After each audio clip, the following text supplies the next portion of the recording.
Nowadays, supercars are all about the highest horsepower, fastest 0 to 60 time, fastest lap around the Nürburgring. But often manufacturers miss the connection with the car and the drivability of the car. In our opinion, the GT4 RS is one of the best modern supercars when it comes to having a connection with the car, and especially on the road. So today, we're gonna take this car out. It's raining a little bit, so it'll be even more fun. And we'll explain to you guys why we think the GT4 RS is one of the best modern day Porsches. So before we take the car out on the road, I want to talk with you guys about some of the exterior features of the GT4 RS, because Porsche went all out with this car, even though it's kind of their starter platform with the 718 Cayman. So starting back here, you've got a gooseneck wing, which you see on the GT3 and GT3 RS.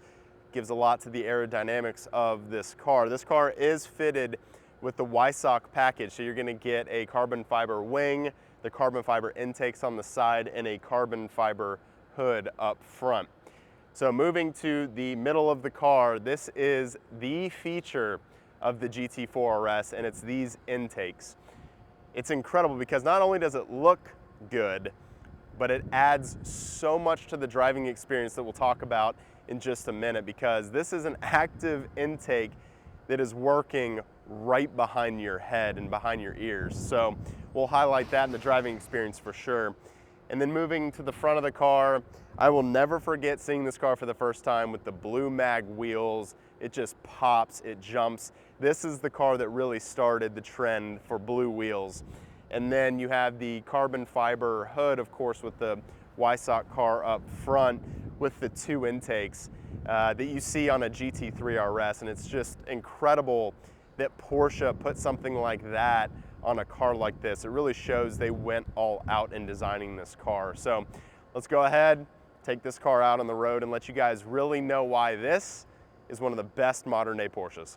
So you've heard me talk a lot in previous videos about fun factor on the road. So fun factor from 0 to 80 miles an hour. And you're gonna hear us talk about that on future videos too, because that's a very important characteristic for us when we're talking to clients about enjoyment of a car.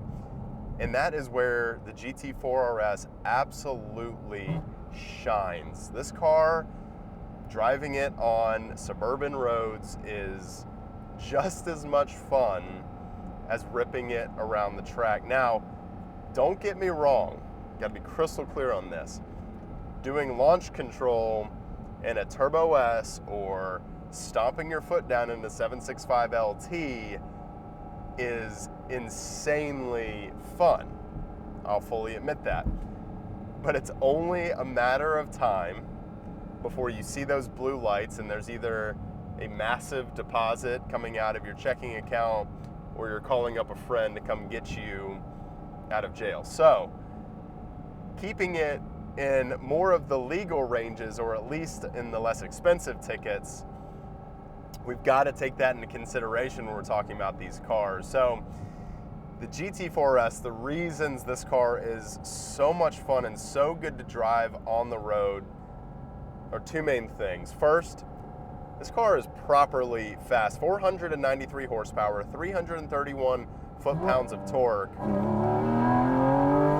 It pulls. There's no doubt about that. And the second part is there is no glass between my head and that engine. So everything is right there. And then you have these intakes coming in to the engine on either side. So you not only get the sound from the intakes, but you get that motor right there behind you. And normally I'm worried about you guys being able to hear what's going on inside the car. I am not worried about that at all in this video, because I'm sure that you'll have no problem hearing what's going on back there.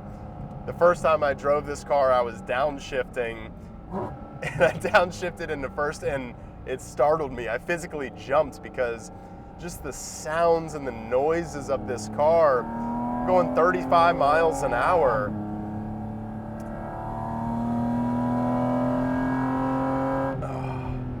It's intoxicating, it's addicting, and it's at speeds that you're not gonna get in trouble. It's so much fun. Of course, the PDK transmission we all know is great. The handling of the Cayman, the balance of the mid-engine platform is nearly perfect, and you have the GT3 4-liter motor to power this thing. It's just, I see why Porsche took so long to put the GT3 motor inside of a Cayman, because it is a very special package.